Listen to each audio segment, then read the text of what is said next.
이재명 대표님의 리스크가 더 커지고 나면, 그리고 선거법 위반으로 해서 대통령 선거에 못 나온다고 하면 분명히 민주당에서는 다른 제2의 인물을 추앙을 하실 거다.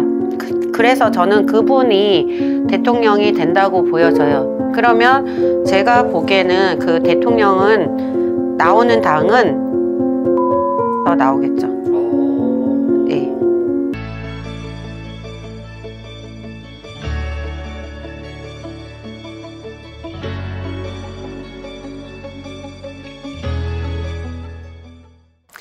안녕하세요. 초심으로 기도하는 제자 백두신당입니다. 이번 시간 주제는요. 네. 이제 민주당 대 이제 국민의힘 두 당 중에서 어디서 좀 대통령이 좀 나올지 궁금하거든요. 선생님께서 좀 보시기에는 좀 어떨까요? 참 나올 인물이 없죠. 지금 보면 제가 지난 영상에서도 말씀을 드렸는데, 지금 윤석열 대통령님께서 직무정지로 지금 현재에 가서 재판을 받을 시기에 있는데, 지금 모든 사람들이 조기 대선을 얘기를 해요. 제가 조기 대선 또 미리 말씀을 작년에 얘기를 해가지고 엄청 비난을 받았었는데요. 그러나 지금 이제 조기 대선을 할 상황에까지 왔고, 그리고 또 다른 분들은 대부분 그러면 민주당에서 대통령이 나오냐 아니면 국힘에서 나오냐, 그리고 벌써부터 차기 대선 주자로 여러분이 언급을 하는데, 제가 봤을 때는 인물이 없습니다. 그죠? 인물이 없어요. 네. 지금 저희 신령님께서는 저번에도 말씀을 했던 것처럼 인물이 없다라고 얘기해요. 그래서 지금 또 언급을 안 하고 계시고 침묵을 하고 계시는 것 같은데요. 지금 민주당하고 국민의힘에서는 지금 인물이 없다라고 해요.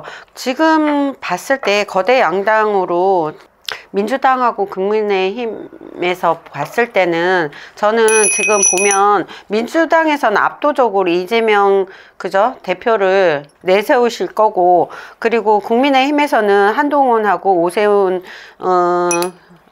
님하고 홍준표 의원님을 내세우실 건데요. 제가 봤을 때는 지금은 제가 조심스럽게 언급을 하자면, 제가 예전 영상에서도 제 영상을 보면 그런 얘기를 했을 거예요. 민주당이 이재명 대표님이 구속이 되면 이 민주당은 흩어질 거라고 보여진다고 얘기했잖아요.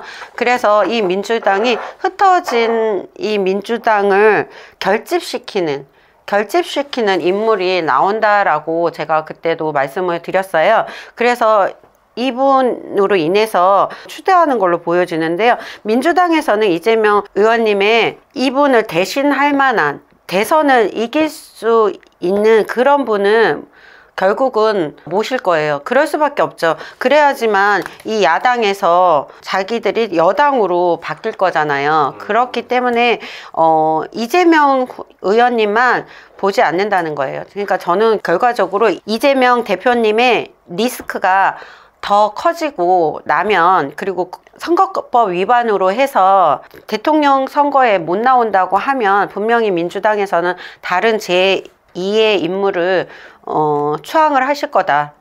그래서 저는 그분이 대통령이 된다고 보여져요. 그러면 제가 보기에는 그 대통령은 나오는 당은 민주당에서 나오겠죠.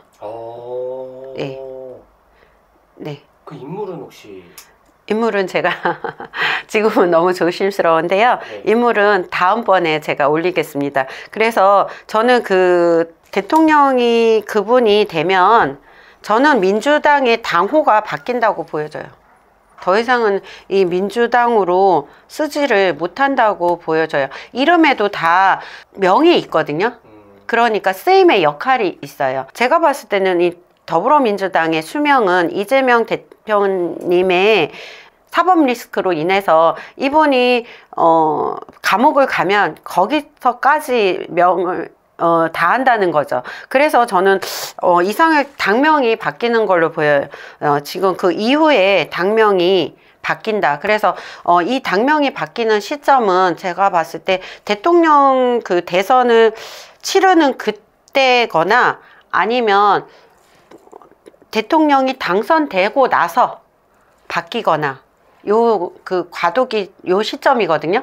제가 봤을 때는. 그렇다 하더라도 결과적으로는 지금 봤을 때는 민주당에서 배출이 되니까 민주당에서 대통령이 배출이 되고 당선이 된다라고 저는 보여집니다. 네. 이제 선생님께서 이제 민주당이 조금 유력하다고 말씀을 해주셨는데 네. 이게 운기도 바뀔 수도 있는 건가요? 당명이 바뀌면 바뀔 수 있어요. 네.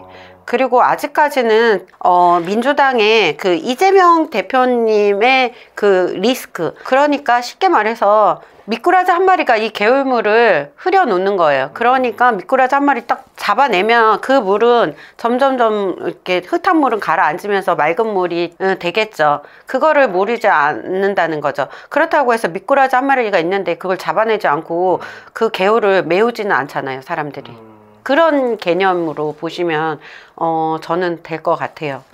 그래서 아직까지는 민주당의 다수에 의해서 더 커지지 않나. 왜냐하면 또 국민의힘에서 보자면 이쪽에서도 대선 후보가 될 만한 사람이 있으면 이쪽에서 배출이 될 건데요. 저는 인물이 없다 그래요. 한동훈 이분은 분명히 잠룡이긴 하세요. 그래서 어떤 그런 대통령의 아직까지는 제목이 되지 못하지만 지금 그냥 제가 봤을 때는 아직까지 잠룡. 그래서 이분이 앞으로 정치 인생을 어떻게 펴나가느냐에 따라서 큰 용이 될 수 있어서 승천할 수 있는 시기가 온다. 그러나 그게 저는 지금 21대 대선을 봤을 때 22대나 글쎄요 23대 뭐 이분이 어떻게 하느냐에 따라서 저는 다르다고 보여져요.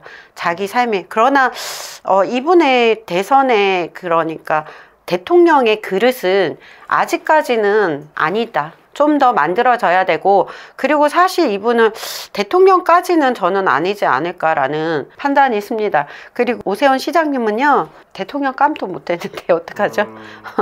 이분은 시장직만 잘 지금 수행하셔도 이분의 인생의 최고의 그 명예는 저는 가진다라고 보여져요. 어쩌면 이분이 지금 제가 봤을 때는 지금 시장직도 중간에 내려올 수 있지 않을까라는 조심스러운 생각을 합니다.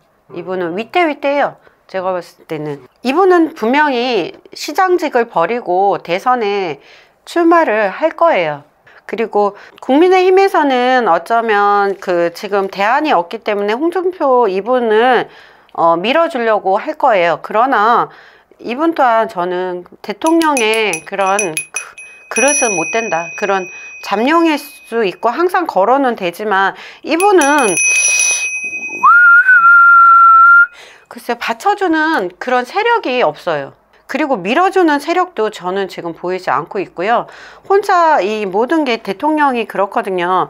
그 밀어주는 사람과 국민이 있어야지 혼자 잘났다고 해가지고 될 수 있는 거는 절대 아니기 때문에 항상 제가 주장하는 게 대통령은 하늘에서 내린다라고 저는 보여집니다. 지금까지 말씀해 주셔서 감사하고요. 네. 오늘 컨텐츠는 여기서 좀 마무리 좀 지어보도록 하겠습니다. 감사합니다.